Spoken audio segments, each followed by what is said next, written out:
Bonjour, donc nous sommes toujours à Dax, au 9e week-end de la liberté, organisé par Patrick de Cazeneuve, et là je reçois le général Jacques Favin-Lévesque. Alors le général Jacques Favin-Lévesque, il a une vie passionnante, j'ai la chance qu'il vienne me la raconter. C'est un polytechnicien qui a fait son parcours dans l'armée, notamment dans le génie, que je trouve formidable, entre nous soit dit. Et il m'a raconté, il va vous le raconter, tout ce qu'il a fait à Berlin, et donc qui est un général pro-européen. Alors c'est très important, ça va avec la pensée libérale, puisque la pensée libérale est pour de larges échanges, et donc pour nous ça coule de source, mais en fait ça coule pas de source partout. C'est pas si simple que ça, mon général. Alors effectivement, c'est pas si simple que ça. Bon, il se trouve que ma carrière militaire qui a été, contrairement à ce que vous disiez, relativement peu glorieuse, c'était la période de la guerre froide, donc c'était une guerre, c'est vrai. Hein.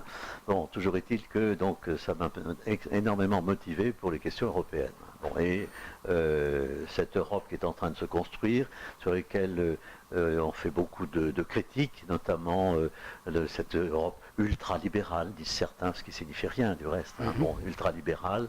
Bon, en fait, je milite pour cette construction européenne en essayant notamment de montrer que de toute façon il n'y a pas d'autre issue à chacun des pays de cette Europe, et que d'autre part notre histoire commune, hein, notre civilisation commune fait qu'il faut, hein, dans le monde actuel et dans le monde de demain, il faut absolument que l'Europe se construise. Hein, oui, on peut peut-être expliquer que dans votre service de la France, vous avez été très longtemps donc en Allemagne, notamment à Berlin, où vous avez vu la souffrance de l'Europe quand elle est faible, quand elle a des voisins dangereux et qu'elle s'est terriblement affaiblie, ce qui a été le cas de l'Allemagne, qui finalement a fini quand même coupée en deux. Donc vous avez été quand même là, quoi. Ah, il est certain que toute la période de la guerre froide a montré à l'évidence, hein, cette Europe complètement coupée en deux, morcelée, malheureuse. Hein, bon, une grande souffrance. Hein, voilà, tout à fait. Et en particulier, bon, l'Allemagne était, je dirais, le pays probablement le plus secoué. Hein, c'est quand même eux qui avaient déconné. Hein. Oui, d'accord. Ah bon, quand même. Tout à fait. Bon, non, mais vous, de Berlin-Ouest, vous aviez la perception de la souffrance à l'Est. Absolument. Alors, ceci étant, je n'étais pas à Berlin-Ouest, je me suis occupé des plans de défense de Berlin, effectivement, hein, de l'extérieur, puis j'étais à l'état-major à Baden-Baden, hein, et donc nous avions effectivement, c'est vous que De Gaulle est venu voir à Baden-Baden? Oui, c'est ça, exactement. Non, ah bon. Mais n'empêche, oui, je connais très très bien tous les lieux où il a été. Hein, ah ouais, ah bon. Ah oui, absolument. Ah d'accord. Oui, oui. Et les officiers qu'il a rencontrés à ce moment-là. Absolument. Bon, vous ne me direz rien, ça fait partie de l'histoire secrète, ça. Bon. Bon. Donc vous voyez cette souffrance de l'Allemagne de l'Est, ça se voyait. Absolument, si vous voulez, absolument. Il y avait et puis c'était une souffrance morale évidemment parce que les familles étaient séparées. Oui, bah oui. Et puis c'était une souffrance, je dirais également au plan simplement de la vie, parce que la vie entre l'Ouest et l'Est, si vous voulez, il y avait un monde. Hein, c'était deux mondes absolument, sur le plan économique. La vie des autres, c'est le film qui raconte ça, bien sûr. Exactement, la vie des autres était extraordinaire. Une description, hélas, très, très, très fidèle de ce que c'était. Donc c'est là qu'on s'aperçoit qu'effectivement l'armée c'est pas rien, c'est quand même un élément essentiel. Et donc vous dites l'armée doit être européenne. C'est-à-dire vous dites on doit avoir une armée européenne. Alors je ne dis pas exactement ça, je dis que dans un premier temps il faut qu'on ait une défense européenne. D'accord. Il y a une nuance. Hein. Bon, c'est pas réellement une armée européenne, ça veut dire qu'il faut que les pays de l'Union européenne arrivent à coopérer suffisamment, de façon suffisamment étroite, et surtout à intégrer leur défense et leur industrie de défense, parce que la Oui. défense, c'est les hommes, bien sûr, mais c'est les matériels et les Évidemment. moyens. Hein, bon. Et donc, il faut que petit à petit, ces forces s'intègrent, cette industrie s'intègre pour aboutir à une défense européenne. Bon, je dirais qu'on a eu beaucoup d'hésitation là-dessus. Hein, depuis de nombreuses années, cette Europe de la défense a patiné. Et puis, en 2007, curieusement, pas tellement curieusement du reste, mais ça s'est débloqué. Le président Trump y est pour quelque chose. Hein, nos chefs d'État se sont rendus compte tout d'un coup que l'Europe ne pouvait plus se défendre uniquement sous la protection américaine. Voilà. Donc il faut sans aucun doute que l'Europe se construise, et notamment dans ce domaine de la défense. Alors quand juste une petite plaisanterie, parce que vous dites l'armée, une défense, mais en dehors de la défense dans l'armée, après il n'y a que l'attaque. On ne va pas faire une armée pour aller attaquer les voisins. Donc ça peut fatalement être que la défense. Ben oui, c'est une armée. Bon. Vous savez que le ministère s'est appelé le ministère des Armées. Ensuite, ministère de la Défense, on est revenu au ministère des Armées. Hein. Ah, Bon, voilà, d'accord, donc... bon, on va peut-être attaquer les voisins. Bon, alors donc la protection de l'Europe, ça nous ramène évidemment à d'abord il faudrait qu'il y ait une identité, mais elle existe, une identité européenne quand même, elle existe. Là elle est mise à mal parce que alors quelle est la position d'un général par rapport à on appelle ça l'immigration, il y en a qui appellent ça l'invasion, enfin, par rapport à l'afflux de population, disons comme ça, parce que c'est plus technique, par rapport à l'afflux de population qui donc demande à venir s'installer en Europe. Est-ce que c'est compatible avec la défense de l'Europe ou est-ce que c'est incompatible d'après vous? Question très difficile. Hein, bon. Question très difficile. Bon, je pense que l'aspect danger de l'immigration, enfin bon, le fait infiltration notamment par le biais de l'immigration, infiltration du terrorisme et du djihadisme, à mon avis, on exagère là, oui, puis c'est un moyen de police. on exagère le danger.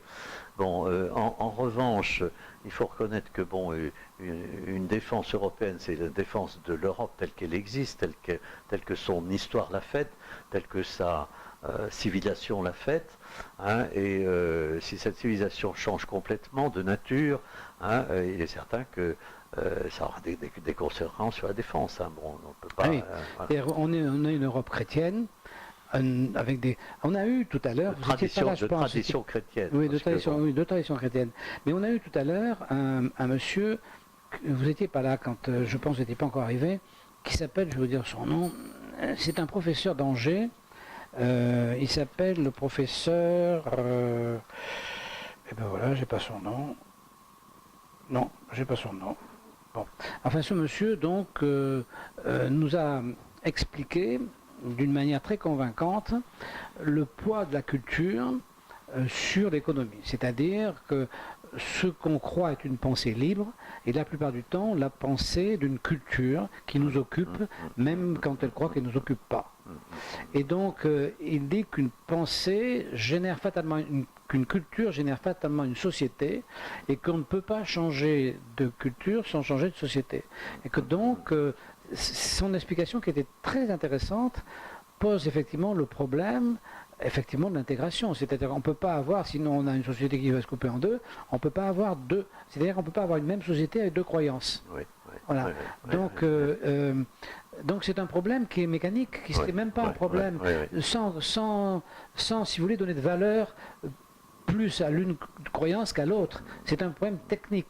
C'est comme le génie, quoi. Il y a un pont, il tient ou il tient pas, mais voilà, c'est tout. Hein. Donc, si vous voulez, il arrive malheureusement qu'il lâche, et ça s'est passé en Italie récemment. Absolument. Donc, si vous voulez,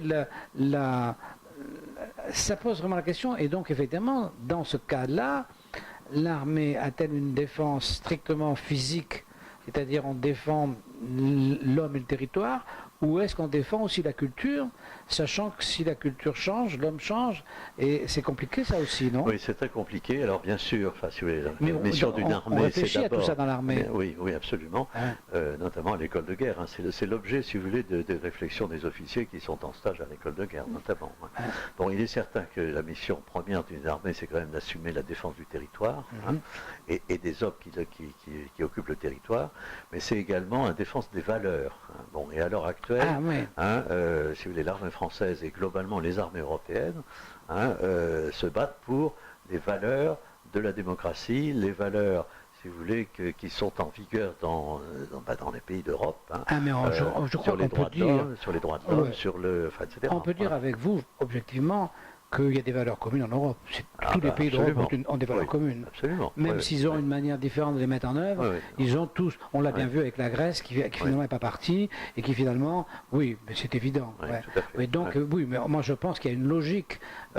Mais seulement, est-ce qu'il peut y avoir une armée européenne sans au préalable faire une fédération européenne? Alors, c'est une bonne question, là encore. Il est certain que beaucoup de gens vous disent qu'il ne faut pas mettre la charrue avant les bœufs et qu'on ne peut pas constituer une armée européenne hein, s'il n'y a pas un pouvoir politique hein, qui décide de son emploi. Oui, parce qu'on a Bon. fait ça avec le commerce, Mais- on a fait ça avec Oui. l'euro, Oui. ça marche Oui. pas. Mais il vaudrait Mais peut-être mieux commencer voilà. par... Mais c'est bien pour ça que j'ai dit qu'il ne s'agissait pas d'une armée européenne, mais de construire la défense européenne. C'est-à-dire pour l'instant, en tout cas, avec les chefs d'État que nous avons, hein, dans les 28 pays ou les 27. Hein, et donc il faut que ces 27 pays arrivent à se mettre d'accord, harmoniser leurs moyens pour arriver à avoir une capacité de défense commune. Hein, bon. Alors qui décidera de cette capacité de défense? Ça sera le Conseil européen. Et puis évidemment, on peut penser que ça ne sera réellement efficace qu'à partir du moment où on passera à l'échelon d'une, peut-être pas d'une fédération, ou en tout cas d'une confédération européenne. Oui. Voilà. Alors, le première objection qui vient à l'esprit, c'est de se dire comment on peut faire une armée avec des gens qui ont des langues différentes. Parce que quand même, je suppose que quand on est dans l'action, si il y a un Italien qui parle un espagnol qui ne comprend pas, qui doit dire un anglais qui ne comprend pas non plus, ça doit quand même poser un petit problème quelque Alors, part. je vais vous dire, là, le problème, c'est un faux problème, parce que à l'heure actuelle, et puis depuis de très nombreuses années, hein, il y a une seule langue hein, pour les militaires, c'est l'anglais. Hein. Ah d'accord. Hein, Donc là, c'est fait. Hein, et donc toutes les procédures, si vous voulez, sont en anglais, dans tous les. Bon, en fait, ce sont les procédures de l'OTAN hein, que l'on a transposées au niveau européen. Hein, et on exige du reste des officiers hein, qui parlent tous maintenant parfaitement l'anglais. Bon, c'est réellement une des choses absolument fondamentales dans les armées. Hein, et donc la langue commune, c'est l'anglais. D'accord. Donc là, c'est fait. C'est fait. Ça oui, on peut considérer que c'est opérationnel et que ça marche comme ça. Ça marche bien. Bon, alors, donc pour exposer tout ça, alors en général, vous avez fait un livre qu'on trouve sur la FNAC. Alors ce livre, ça s'appelle Construire l'avenir avec sagesse. Donc ce livre parle, je vous le montre, ce livre parle de l'Europe et des connaissances du général sur l'Europe et de sa vision qui, moi, me séduit beaucoup.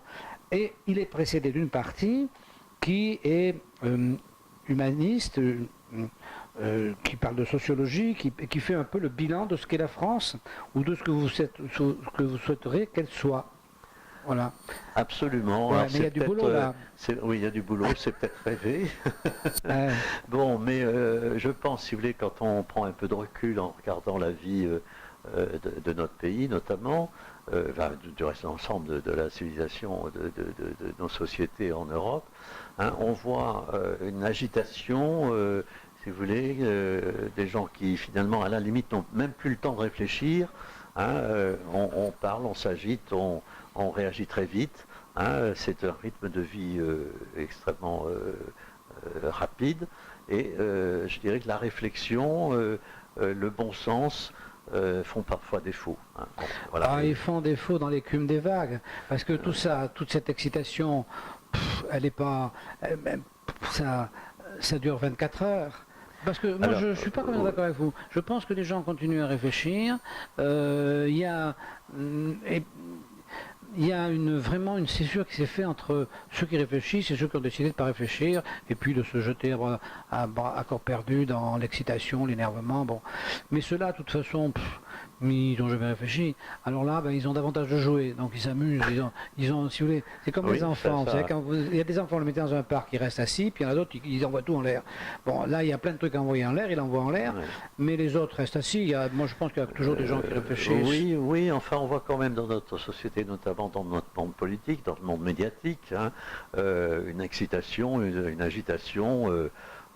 Des petites phrases à longueur de temps, etc. C'est quand même pas... oui, ça, la réflexion au niveau politique, ça laisse à désirer quand même. Moi, je pense pas que ça laisse à désirer, parce qu'il y a de plus... Non, en général, il y a de plus en plus de think tanks. J'ai reçu une dame, là, une jeune fille tout à l'heure, qui est en train de monter un think tank. Il y a de plus en plus de gens, de groupes qui se montent pour réfléchir. Non, ce qu'il y a, où il y a un vrai problème, c'est qu'effectivement, la démocratie est devenue émotive. Voilà, exactement. Et ça, c'est un problème. Exactement. Ce qui fait que, si vous voulez, nos lois se font un peu au gré de l'émotion populaire. Bon, voilà. Mais vous savez d'où ça vient, ça? On parle entre nous, là.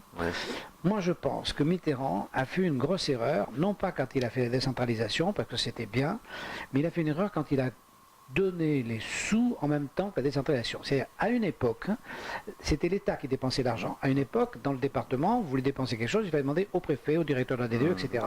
C'était des gens qui avaient le sens de l'État et qui étaient économes. Et cet argent, Mitterrand, je pense qu'il n'a pas fait exprès. Je suis sûr qu'il n'a pas fait exprès. Il en a donné l'usage aux élus. Et avec le temps et très rapidement, les élus s'en sont servis strictement pour se faire élire.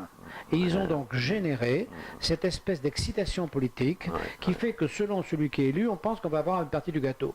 Alors que quand vous alliez, moi quand j'étais jeune, je me suis installé, vous alliez discuter avec le patron de la DDE ou le préfet, il ne lâchait pas des picaillons comme ça. Hein. Il fallait discuter le bout de gras. C'était pas, et puis il fallait avoir un vrai dossier. Et puis il y en avait peut-être quelques-uns qui donnaient des trucs à un copain, mais c'était rarissime. Dans la grande majorité, c'était clean.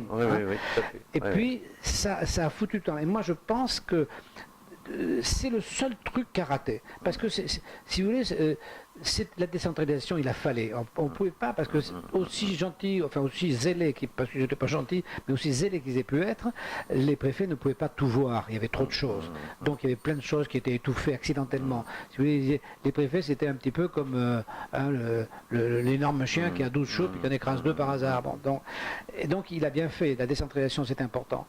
Mais si nos élus n'avaient pas le pognon, il faudrait qu'ils aillent demander au préfet. Et l'État aurait toujours cette espèce de conscience de l'économie.